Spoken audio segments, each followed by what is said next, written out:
Bienvenidos a Estrategia Televisión. En el vídeo de hoy, que va a ser enormemente didáctico, vamos a hablar de cómo están las Fuerzas Armadas Españolas 22 años después de la recuperación de la isla de Perejil de la invasión de fuerzas militares marroquíes.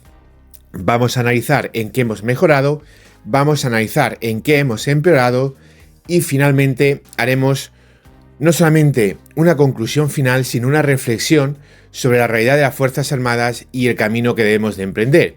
Y veréis como no todo es cosa de los que llevamos el uniforme. No todo es cosa nuestra. Eso debe quedar muy claro. Vamos a empezar por las mejoras. ¿Por dónde queréis que empecemos? Tierra, mar... Bueno, pues así, tierra, mar y aire. Ya está. Pues empezamos por tierra, mar y aire. ¿En qué hemos mejorado en el ejército de tierra? Bueno, aquella operación se llevó a cabo con helicópteros civiles franceses y con helicópteros artillados, también civiles, que eran los Volkov 105. Por cierto, en este momento tenéis que recordar a todos esos malnacidos que se quieren cargar el Tigre para poner eso, helicópteros civiles artillados. Quiere que volvamos a Perejil. Orgullosos os tenéis que sentir de estar en este canal, que no os cuenta películas ni fantasmadas y que no cobra de ninguna élite. Sí, señores, este ha sido uno de los grandes avances que ha tenido el ejército español. De hecho, ha sido el más importante, por eso empiezo a poner el Tigre. Seguro que Guderian estaría enormemente contrapuesto a mi opinión, pero yo considero que el Tigre es la principal... Bueno, el Tigre, el helicóptero de ataque, perdón, es la principal arma de un ejército de tierra hoy en día. Mucho más importante que el propio carro de combate. En este aspecto, España ha avanzado muchísimo. Hemos pasado de tener unos helicópteros artillados a disponer de helicópteros de ataque, con todo lo que te dan. Por ejemplo, para esta misión, fijaros que el helicóptero de ataque siempre le asociamos a destruir el carro de combate, y aquí la misión real en la que ha utilizado España el helicóptero de ataque, que en este caso fue un helicóptero artillado, fue para escoltar helicópteros que iban a realizar una misión de asalto aéreo por parte de los boinas verdes españoles. Con lo cual, el avance que se ha producido ha sido muy significativo. También es muy significativo el avance que se ha producido en la artillería antiaérea. La entrada de los NASAMS y la entrada de los Patriot ha fortalecido muchísimo la defensa antiaérea española. ¿En qué hemos retrocedido? Bueno, como he dicho, eso lo veremos más adelante, para hacer dos bloques exactamente homogéneos.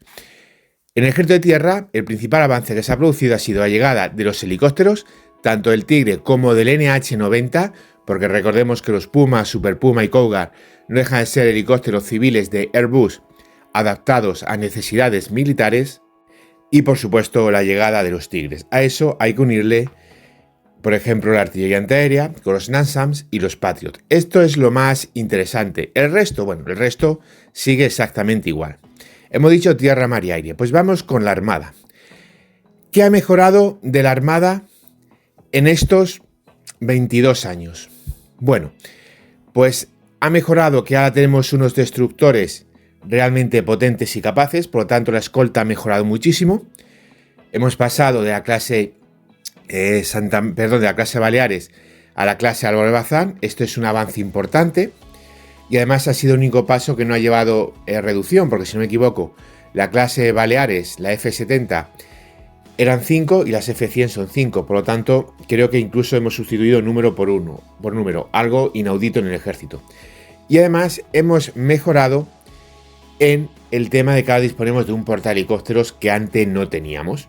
Antes, para estas misiones, como mucho estaba el Galicia y el Castilla, que son el EPD, que pueden realizar misiones de asalto anfibio, pero obviamente no son portahelicópteros, no son LHA o LHD, y sin embargo España ahora sí tiene su portahelicóptero, con lo cual en ese aspecto hemos mejorado bastante. También está el tema de los S-80, que España se ha dotado del que es, pues, de facto, quizá ahí con el KS-3, porque no es el típico fantasma de Sudamérica que se cuenta película con su armamento, pero si no es el mejor del mundo el S-80, está el KS-3 surcoreano, que también es extraordinario, pero tenemos uno de los mejores. Para mí, por lo que he leído y por lo que he visto, es el mejor, pero bueno, aunque sea el mejor, tampoco lo es por mucho. Eso sí, tenemos uno de los mejores a años luz del resto de lo que hay. Esto es en lo que ha avanzado la Armada, fundamentalmente. ¿En qué ha avanzado el Ejército del Aire? Pues el Ejército del Aire En estos 22 años ha avanzado también de forma importante, de forma bastante importante. Por ejemplo, hemos pasado, en ese momento teníamos el F-18 como cazabombardero principal y luego estaban los Mirage F-1 fundamentalmente. Ahora seguimos teniendo el F-18, pero nuestro cazabombardero es Eurofighter. Más o menos diríamos, bueno, un avión antiguo y un avión moderno. Sí, pero no. ¿Por qué? Porque el F-18 no era el mejor que había. Para nosotros fue un salto bestial, pero el F-18 no es el mejor avión de combate que había en el mundo en ese momento. En ese momento, el mejor avión de combate que había era el F-15 Strike Eagle. Ese era el mejor. Sin embargo, ahora mismo nosotros tenemos el mejor avión de combate del mundo, que es el Eurofighter. Dejando fuera el Raptor, que ya sabéis que se juega en otra liga y no hay ni que tenerle presente porque no se puede hacer nada. Esto ha supuesto un salto importantísimo. Nosotros teníamos el F-18, que era muy buen cazabombardero, pero no era el mejor. Y ahora España tiene el Eurofighter, que es el mejor. Con lo cual, para el Ejército del Aire el salto es bestial. Lo mismo sucede, exactamente lo mismo, con la aviación de transporte. En aquella época teníamos el CN-235 y luego, posteriormente, como avión de transporte, entre comillas, pesado, estaba el C-130 Hércules. Bien, señores, eso ha cambiado. Ahora tenemos el CN-295, más potente, más capaz y más versátil que el CN-235. Bueno, más versátil quizá no, pero sí potente y capaz. Y como avión de transporte pesado tenemos realmente un avión de transporte pesado que es el A400M. Por lo tanto, como veis, el Ejército del Aire ha mejorado enormemente sus capacidades, tanto de combate como de transporte estratégico. Ha dado un gran salto. Esto en el aspecto positivo que han pasado en estos 22 años. ¿Cuál es el aspecto negativo? Pues sacar papel y boli que empiezo. En el Ejército de Tierra. En el Ejército de Tierra hemos perdido los lanzacohetes y hemos perdido la artillería antiaérea autopropulsada. Es decir, hemos perdido potencia de artillería y hemos perdido protección de las fuerzas mecanizadas. Ahora mismo nuestra protección va ahí en un Banta, en la parte trasera, con un Mistral, más o menos como la escena en la que empieza la película de Terminator 2. Pues exactamente lo mismo. Más cutre y más chapucero no se puede ser. Además, el Ejército de Tierra, que en aquel momento ya había iniciado la profesionalización, un grandísimo éxito militar, porque todo lo que es un ejército profesional es un ejército que se va a zampar a cualquier fuerza de recluta. Ahí tenéis, por ejemplo, el caso de Malvinas, no sé cuánto, un mes y pico metido en los barcos a 13.000 kilómetros de casa, los otros al lado de casa, llegan los británicos y desembarcan y se come el mundo. ¿Por qué? Porque estaban pensando en ganar, porque son soldados preparados, entrenados y alistados de forma voluntaria para luchar por su reina y por su patria hasta la muerte. Y el resto diciendo que tenían frío y que querían volver a casita. Esta es la realidad, señores. Un ejército voluntario se zampa a cualquier ejército de reclutas. Os pongáis como os pongáis. Entonces, en este aspecto, el tema numérico más o menos está como estaba. No ha cambiado gran cosa. Ha mejorado un poquito porque se produjo una gran bajada con el fin del servicio militar obligatorio. Se ha recuperado un poco, pero vamos, las unidades siguen siendo prácticamente la misma. Hemos perdido artillería y hemos perdido defensa antiaérea autopropulsada. Y esto hay que tenerlo en cuenta. Además, una cosa muy importante no es lo que tenga y lo que ganes, sino los materiales. El BMR es 22 años más viejo, los Leopard y los Pizarros son 22 años más viejos.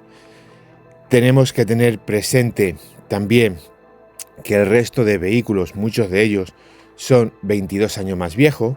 La artillería M109 y demás, 22 años más viejos. Sí es cierto que muchas artillería, por ejemplo, el SIAC de Santa Bárbara, pues estaba entrando en servicio en esa época, igual que el Leopard y que el Pizarro, por lo tanto no son viejos en sí, pero sí es cierto que el material ha avanzado 2 décadas de servicio, y eso es algo que hay que tener presente. Y estas 2 décadas realmente venir, no ha venido mucho, y en algunos aspectos, como el caso de los M109 o de los BMR o de los M113, ya es un cachondeo.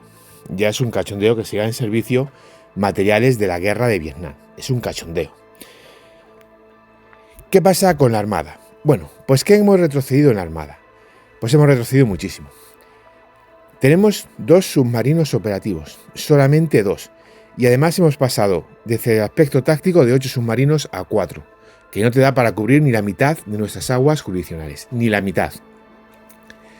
Hemos pasado de tener 16 escoltas, que es lo que había, porque uno de las descubiertas, creo que ya se había pasado a patrulleros, si no me equivoco, 16 escoltas a tener solamente 11 escoltas. Recordar, por ejemplo, cuando pasó eso, en Melilla, la Armada desplegó a 2 corbetas. Estaban a 2 corbetas, dale que te pego todo el día alrededor de Melilla. España ha perdido muchísimo en su armada. Hemos retrocedido en tema de submarino de una forma salvaje, pero hemos retrocedido en número de escolta. En ese momento había 5 Baleares, 6 Santa María y 6 descubiertas. Y si no me da igual, 7 corbetas. Pero creo que en ese momento eran 6 descubiertas las que había ya, porque si no me equivoco, una ya había pasado a patrulleros, si no me equivoco. Pero bueno, teníamos eso, 5, 6 y 7. Ahora que tenemos 5 y 6 y adiós corbetas. Hemos perdido los submarinos y, por supuesto, hemos retrocedido muchísimo en lo más importante que todo, que es la capacidad de abrir un segundo frente. ¿Por qué? Porque en 2002 teníamos un portaaviones y ahora no tenemos portaaviones. Con lo cual, en la Armada, como veis, el retroceso ha sido bestial, bestial. Y vamos con el Ejército del Aire. El Ejército del Aire, como os he comentado, hemos avanzado muchísimo. ¿En qué hemos retrocedido en el Ejército del Aire? Pues también se ha retrocedido, desgraciadamente, sobre todo en 3 aspectos. El primero de ellos, y es importantísimo, es el de la formación y capacitación. Nosotros entrenamos a nuestros pilotos en los C-101 CASA, unos aviones creados, pensados, diseñados para entrenar pilotos, y luego además hacíamos una cosa extraordinaria que es nuestro Top Gun, que es coger a esos pilotos que ya habían sido entrenados, y si en Top Gun van los mejores, aquí en España van todos. Con lo cual, estás obligando a que todo el mundo sea el mejor y se entrene para ser el mejor.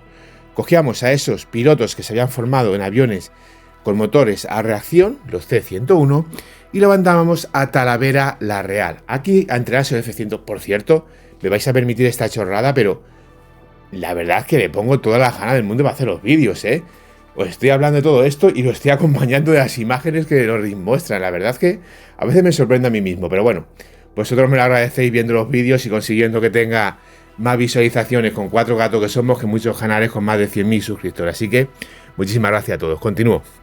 Se venían a Talavera Real a formarse en los F-5, que son cazabombarderos bimotor. ¿Y ahora qué tenemos? Pues ahora tenemos unas narcoavionetas suizas que no sirven para nada, que van con una hélice, que son más o menos la misma que tenía mi amigo Luismi en Granada mientras se sacaba el carnet de piloto allí en una escuela de estas de formación de pilotos civiles. Y de ahí pasamos a los F-5, los cuales los iluminados de España quieren sustituir por aviones de entrenamiento. Esto demuestra que en España, si los tontos volasen, aunque somos el país del sol, no íbamos a ver el sol en nuestra vida. Porque la jugada perfecta del subpunto normal español es sustituir aviones de entrenadores de pilotos de combate a reacción C-101 por avionetas suizas de hélices. Sí, señor. Sí, señor. Y es sustituir cazabombarderos que se usan para formar en nuestro Top Gun español a los pilotos de caza y ataque en Badajoz, sustituirlo por aviones de entrenamiento avanzado. Creo, señores, que para continuar con el retraso mental de alguno, deberíamos sustituir los Eurofighter por Stukas. Ya para continuar la tragedia cómica y a la vez repugnante en la que estáis convirtiendo a mis fuerzas armadas algunos retrasados mentales. Y ya rematamos la faena con eso. Cogemos fuera los Eurofighter y los sustituimos por Stukas, para demostrar que el nivel de retraso español del español medio de hoy no conoce límites. No conoce límites. En eso hemos retrocedido. Hemos retrocedido más cosas. Hemos perdido el Boeing 707, la que denominábamos cariñosamente la reina del espectro. Esto es malo, esto es malísimo. Hombre, el Boeing 707 no es un AWACS, no os montéis películas como hacen otros. Tenía una función básicamente de recopilación de inteligencia, muy importante. Esa función la hemos perdido, junto con otras funciones Elin y Sigint, que también hemos perdido. Y además hemos perdido otra cosa, que es la lucha antisubmarina, que en este aspecto también es muy importante. ¿Por qué? Porque en aquella época teníamos este avión que estáis viendo en vuestras pantallas. Teníamos el P-3 Orión. Ya no lo tenemos y no ha entrado ningún sustituto. Y el que va a entrar está un poquito lejos, en teoría, del P-3 Orión. Luego podríamos hablar en algún vídeo de ello y comparar el C295 en profundidad con otros sistemas actuales. Entonces, señores, viendo todo esto, vamos a hacer la conclusión del vídeo. ¿Qué nota le damos a los ejércitos? Pues está claro que el ejército del aire ha perdido algo, pero ha ganado también mucho. Entonces, ¿compensa? Pues sí, porque la reina de espectro no es un AWACS, ni hace funciones de AWACS, mientras que el tema de la aviación de combate ha mejorado muchísimo y el tema del transporte estratégico ha mejorado muchísimo. Al final esto es una balanza. Si tú me dices a mí, ¿qué prefieres? ¿Entrenar a los pilotos en avionetas y tener mejor caza del mundo o entrenar a los pilotos en C-101 y tener uno de los mejores caza del mundo? Hombre, yo quiero el mejor caza del mundo porque va a ser que va a marcar la diferencia. Por lo tanto, y aunque la formación de los pilotos no es la adecuada, luego el piloto va a poder conseguir hora de vuelo en ese caza y va a poder mejorar. No tanto como hubiese llegado con una formación correcta como la que teníamos, pero va a poder mejorar. Con lo cual, creo que el ejército del aire, unido a eso, el tema de la aviación de transporte estratégico que no teníamos y que ahora sí tenemos, ha mejorado bastante. Yo al ejército del aire le daría, no me gusta esto de las notas, por tanto no me da ningún número, pero digamos que le daría un notable. Creo que el avance ha sido notable. Aviación de transporte estratégico y el mejor cazabombardero del mundo, creo que el avance es un avance para darle un notable. ¿Qué pasa en el ejército de tierra? En el ejército de tierra se han perdido capacidades muy importantes como la artillería, que es la reina de la guerra, y se han perdido capacidades como la defensa antiaérea. ¿En qué se ha mejorado? Se ha mejorado en los helicópteros de ataque, que antes no teníamos y ahora sí tenemos, y se ha mejorado también los helicópteros de asalto con los NH-90. No ha habido grandes pérdidas, excepto las que he mencionado, que son muy importantes, y ha habido algunas mejoras importantes. Pero hay que tener presente que también hay mucho material que ya está desfasado, como el tema de los BMRs. Por lo tanto, y aunque el tema de los helicópteros de ataque es un avance importante, yo dejaría en un suficiente. En un suficiente, porque si te pones a comparar Roland con Tigre, al final hay que tener una cosa que es la táctica militar, que es la doctrina militar. Ya sabéis, y me doy la boca a decirlo, que las armas defensivas nunca te dan la victoria. Nunca te dan la victoria las armas defensivas.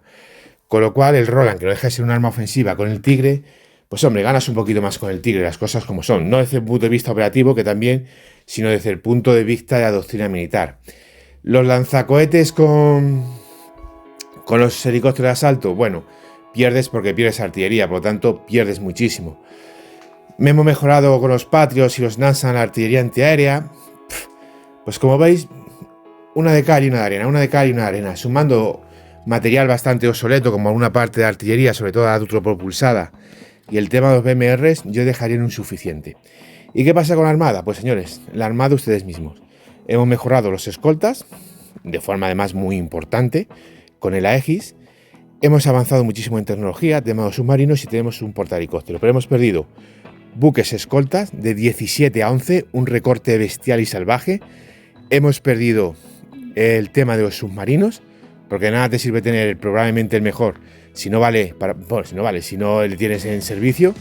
Y además hemos perdido el portaaviones. Por lo tanto, a la Armada hay que darle un suspenso rotundo. Un suspenso rotundo. ¿Cuál es la valoración final? Bueno, pues la valoración final de Perejil hasta aquí es muy clara. Si la Armada, como decimos en España, la das un 0 patatero, con mucho un 1 y vas que te chuta, al ejército la prueba por los pelos y al ejército del aire le das un notable, pues los números son los números, no te llega ni al 5. No te llega ni al 5. Y algunos, si quiere interpretarlo como un suficiente raspado, pues que lo interprete, pero esa es la realidad. Y ahora, aquí es donde yo voy a hacer mi valoración personal. Que quiera que la escuche, no le va a gustar, porque ya sabéis que yo no me caso con nadie. A la mayoría probablemente no os guste, y el que no, pues que deje de ver el vídeo, porque ¿para qué se va a enfadar si no hay necesidad para ello? Mirad, compatriotas, cuando el asalto a la isla de Perejil se produjo, yo estaba en mi pueblo jugando a las chapas. Esta es la realidad. Yo estaba en mi pueblo jugando a las chapas.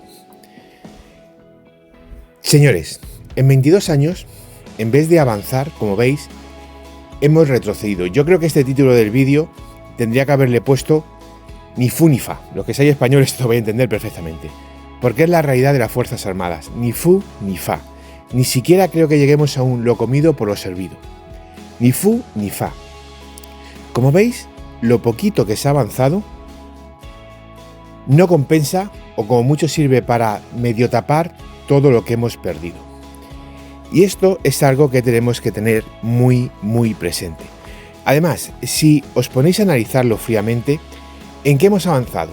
El Tigre, el portahelicópteros Juan Carlos I, el tema de los submarinos, los Eurofighters, todo esto que se ha avanzado,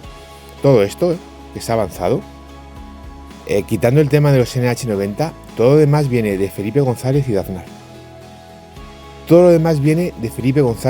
Aznar. Ni Rajoy, ni el etarra de Zapatero, ni el etarra corrupto y dictador que tenemos ahora han hecho absolutamente nada por las Fuerzas Armadas. Absolutamente nada. Los programas de defensa, básicamente, quitando el tema de las F-110 por sustitución, que llegaron con Rajoy, y fue una necesidad más que una realidad, han venido todo de González y de Aznar. Todo. En estos, desde que entró después del golpe de Estado el 11M, el etarra de Zapatero, que fue en 2004, ¿no? Sí, en 2004, y estamos en 2024, España lleva 24 años perdidos, que probablemente sean los 24 años perdones de nuestra historia, los peores de nuestra historia. Claro, aquel que conozca la historia dirá, hombre, somos un país que hemos tenido multitud de guerras e invasiones, a mí no nos ha invadido nadie. Bueno, el más purista dirá que la invasión ahora es migratoria y no lleva armas, y en parte tiene razón, pero más allá de razón que tenga, la realidad de los hechos es que son de los peores 20 años, las peores 2 décadas de la historia de España, sin ningún tipo de duda. Y además es la primera vez en muchísimo tiempo que retrocedemos en todo. Retrocedemos en derechos, que bueno, eso antes, no había mucho. Retrocedemos en libertad, que esto sí es muy importante. Hemos retrocedido en economía porque llevamos 2 décadas que no avanzamos nada. La renta per cápita se ha hundido, no hemos avanzado nada. Hemos pasado de ser un país que se compraban las casas a letras en 10 años. Ojo, que mi madre tenía 24 años y ya tenía una casa en propiedad. Yo con 24 años estaba durmiendo en un cuartel. Y hoy en día, ni Dios bendito, con 20, 30, 40 o 50, tiene una casa en propiedad. A no ser que seas el ministro socialista de turno, el presidente socialista de turno, al que Aldama le vaya dando dinero, o si no sea el dinero del tocomoyo este de Canarias, de Tito Berni o de cualquiera de estos ladrones y corruptos. Esta es nuestra realidad. Y diréis, hombre, pero esto es política, no es militar. No, señores, esto es militar. Porque este retroceso económico, esta pérdida de derechos y libertades, esta sumisión y esta deriva dictatorial en la que está inmersa nuestra democracia, tiene su lectura en las Fuerzas Armadas.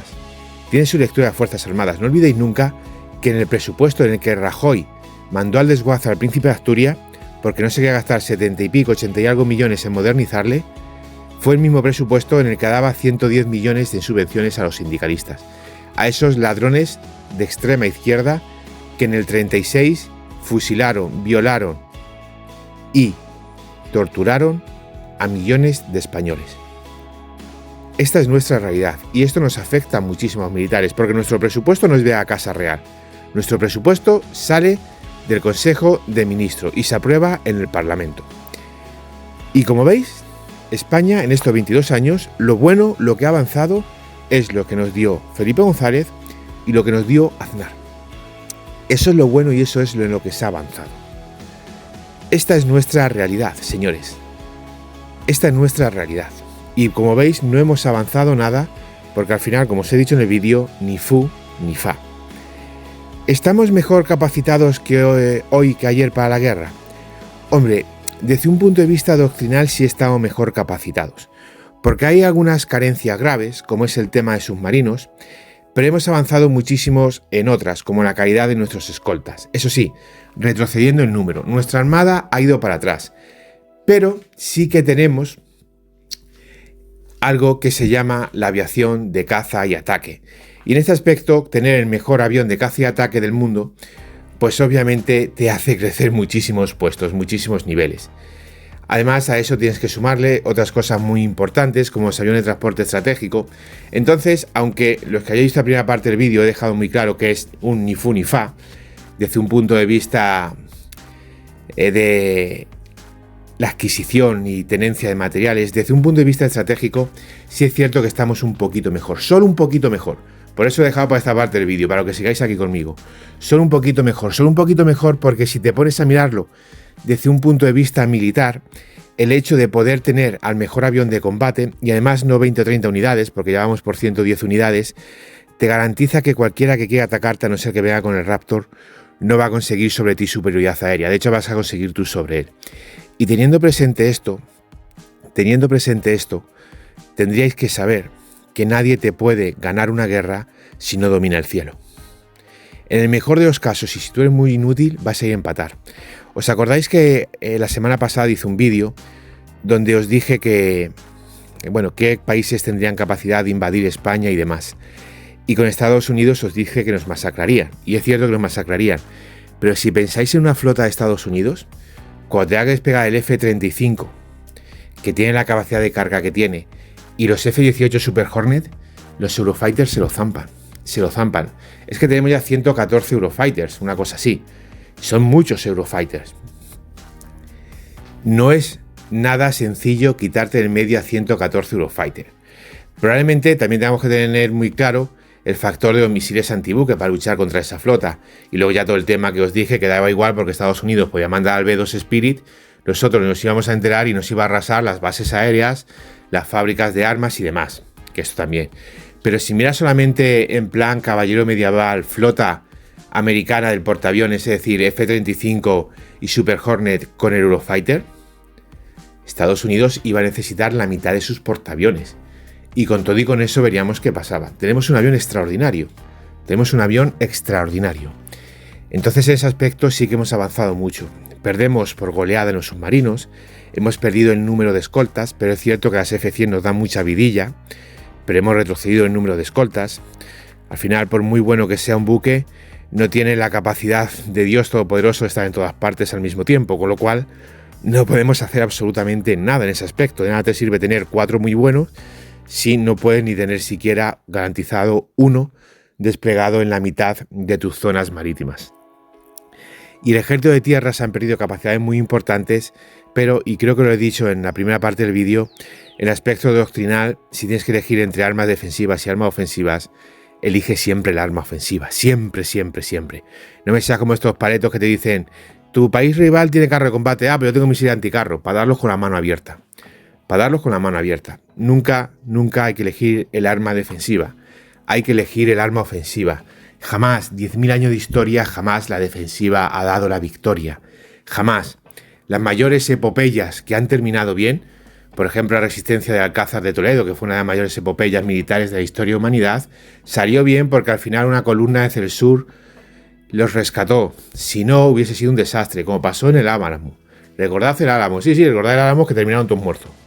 Excepto el desertor del Álamo, que dio un montón de películas del oeste, ¿verdad? Si no os gusta película del oeste, pues esto habrá sonado tontería. Si no, me entenderéis. Si os gusta.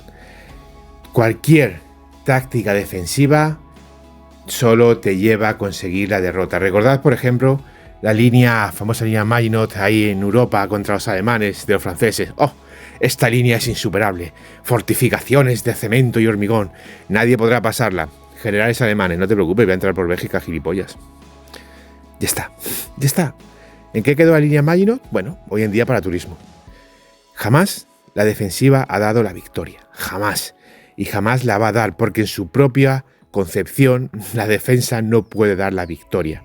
Es simple y puramente doctrina militar, se acabó. Por lo tanto, en este aspecto, sí es cierto que hemos mejorado bastante desde un punto de vista doctrinal, porque las armas que hemos mejorado, quitando el tema del portaaviones, que ahí sí se ha retrocedido, son armas netamente ofensivas. Y como os dije, señores, no todo es cosa de aquellos que llevan el uniforme, porque al final que llevan el uniforme, lo único que pueden hacer es luchar, sobre todo si llevan el uniforme con rayitas y no con estrellitas. Lo único que pueden hacer es luchar, ya está. Y al final, si tú me dices, no, mira, es que no hay dinero, pero cuando tú te va a costar en un país con un PIB que entonces con Rajoy sería de 1,2, 1,3 billones de dólares? Tú con ese PIB no quieres modernizar el el Príncipe de Asturias y decides perderlo en el mismo presupuesto donde te gastas una cantidad ingesta de dinero, Rajoy con mayoría absoluta, quiero recordarlo, en otras chorradas, en ese momento, todos los oficiales de la Armada tienen que poner su cargo a disposición del ministro de Defensa. Todos los oficiales. Desde... Yo soy de tierra, no sé cuál sea, pero el alférez de navío o el capitán de corbeta, el que sea. Desde el teniente del ejército de tierra hasta el teniente general de la Armada, el almirante de turno, el rango que tenga. Todos, absolutamente todos, deben de poner su cargo. Y si me vais a responder, claro, van a perder su puesto de trabajo. Somos militares, vamos a perder nuestra vida por la patria. Si vamos a sacrificar nuestra vida, sacrificar un puesto de trabajo... Señores, somos militares. Los soldados se van a dar de hostia por ello para conducir camiones. Los suboficiales en cualquier FP y los oficiales lo contratan en cualquier empresa privada. Si vamos a dar la sangre por la patria, el puesto de trabajo es lo de menos, es una chorrada. O a lo mejor es que algunos, lo de dar la sangre, tampoco están muy dispuestos a darlo. Por lo tanto, es normal que quieran mantener el puesto de trabajo. Esta es nuestra realidad. Esta es nuestra realidad. Llevamos 22 años, esto fue en el 2002, en el 2004 se fue Aznar, pues eso. 20 años que no se ha hecho nada por las Fuerzas Armadas. Os recuerdo que lo último que hizo Aznar, la última orden que firmó, fue la adquisición del Juan Carlos I. Esa fue la última que hizo, no lo olvidaré nunca. La última que hizo fue la adquisición del Juan Carlos I. En estos 20 años, desde el 2004 hasta ahora, no hemos avanzado absolutamente en nada. De hecho, tenemos dirigentes criminales, como el actual, que está realizando unos recortes salvajes en defensa, que no está invirtiendo absolutamente nada, que estamos perdiendo aviones, que están muriendo nuestros pilotos, que es incapaz de sacar adelante un solo programa militar, que lo único que se está avanzando es en algo que ya venía de Rajoy, y llevamos con este criminal 7 años por lo menos ya, desde el 2018 que llegó, ¿no? 2017-2018, llevamos ya con este criminal 6 o 7 años, en los cuales solo hemos retrocedido. Lo mismo pasó con Rajoy, y con Zapatero no se hizo nada. Al contrario, se descartó muchísimas compras que ya estaban hechas, como era el caso, por ejemplo, de Super Hornet, que tenía ya hablado Aznar con Bush para sustituir a los F-18, o como era el caso de un segundo lote de carros de combate y vehículos Pizarro para tener hasta 600 de cada uno, que se fue a la basura con el Tarra de Zapatero. Con lo cual, nos quedamos como estábamos, pero perdiendo capacidades de modernización que íbamos a tener. Lo más importante, pues imagínate ahora el Ejército del Aire con el Super Hornet. Seguiríamos teniendo un avión antiguo, pero nuestros pilotos no morirían como perros como mueren ahora. Y por supuesto teníamos un avión de combate más capacitado a que quedarían 20-30 años por delante tranquilamente. Esta es nuestra realidad, señores. Esta es nuestra realidad. Y me gustaría terminar este vídeo con una última reflexión. Y es la determinación. La determinación de Aznar.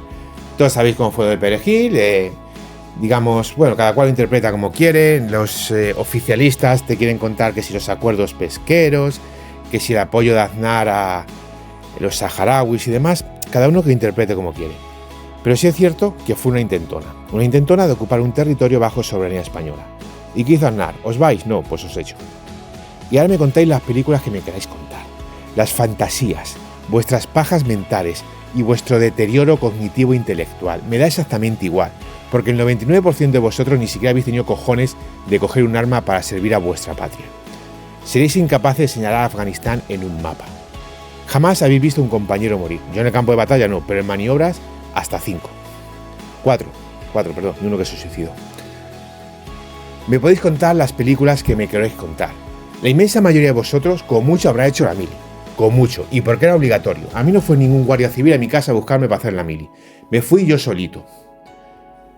Y esto no es una bronca, señores. Esto es una realidad. Es una realidad de los hechos. A España se la puso a prueba. Y España respondió con contundencia y con determinación. Y el resto se callaron la boquita. Se callaron la boquita.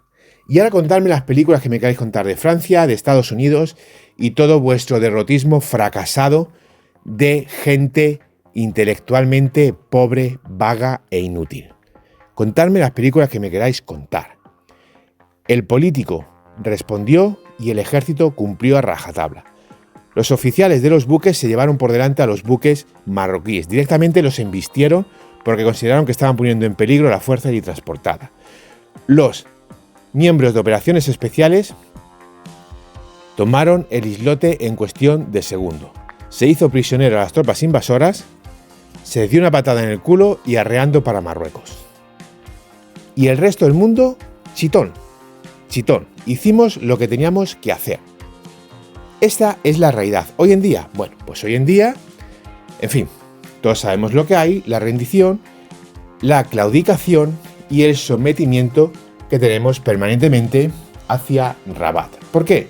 Pues porque Rabat tendrá información, vete a saber de qué. Yo personalmente, si queréis mi opinión, al final, ¿qué podemos tener en el móvil que nos hagan chantaje? Que tenemos un dictador corrupto y criminal lo sabemos todo. Acaba de asesinar a casi 300 valencianos abriendo una presa para matarlos a todos. Lo vimos con el COVID, cómo nos encerró inconstitucionalmente 2 veces en nuestras casas, provocando la ejecución de más de 300.000 españoles. Acaba de confesar al Dama que es un ladrón corrupto, algo que ya sabíamos con el Tito Berni, con Ábalos, con todo. Tenemos a un criminal. El fiscal, que supuestamente que tiene que luchar contra el crimen, es el primer criminal que hay en España. España es una dictadura y tenemos menos derechos y menos libertades que durante Franco. Esto es así, y ahora que me venga el payaso comunista de turno a ladrar lo que quiera, que ya sabéis, en este canal, los amiguitos de la ETA no os queremos, os bloqueo a todos, asesinos. Con lo cual, en este aspecto, tenemos que tener muy claro que es una cuestión de determinación, y que la defensa de España se basa en eso, en determinación. Y el problema no solamente viene de un dictador corrupto y genocida. El problema viene de vosotros, de los españoles, de uno y de otro lado. Unos por acción y otros por omisión. Unos por acción y otros por omisión. Porque tanto me preocupan los etarras de la izquierda como los cobardes, acomplejados y derrotistas de la derecha. Lo mismo me preocupan uno que el otro. Y tener muy presente que que sí ha servido a su patria porque le ha salido de ahí, del aparato reproductor masculino, que sí ha combatido, que sí sabe lo que es matar a alguien en el campo de batalla. Cosa que vosotros, como mucho, la inmensa mayoría, lo que sabréis será dispararle a una silueta con un fusil de madera. Que no habla de boquilla, sino que ha tenido los cojones de hacerlo, en caso de guerra con Marruecos, por ejemplo, tanto que os gusta Marruecos, a los primeros que me gustaría matar es a muchos de vosotros. Fíjate lo clarito que os estoy diciendo. A todos esos fantasmas, fracasados, derrotistas, acomplejados, llorones. Y no os digo más porque ya sabéis que si no el vídeo me lo quitan. A vosotros, antes que irme a por los moros, me iría a por vosotros. Porque si alguien tengo claro en esta vida, en un tema militar, a la hora de ir a la guerra, es que enfrente me da igual a quien tenga. Porque tengo de mi parte a mi bandera y a mi Dios. Pero detrás a vosotros no os quiero tener ni en pintura. Y para luchar contra el enemigo, lo primero que hay que tener es la espalda bien cubierta. Así que a esos derrotistas, acomplajados y onanistas de Rabat y vuestras pajas mentales con Washington y con Bruselas, en caso de guerra, a por lo primero que hay que ir es a por vosotros. A por vosotros porque vosotros sois el primer enemigo que tiene España. Gracias por ver el vídeo, es un honor informaros de la realidad. No dudéis en dejarme vuestras opiniones y nos vemos en el siguiente análisis estratégico.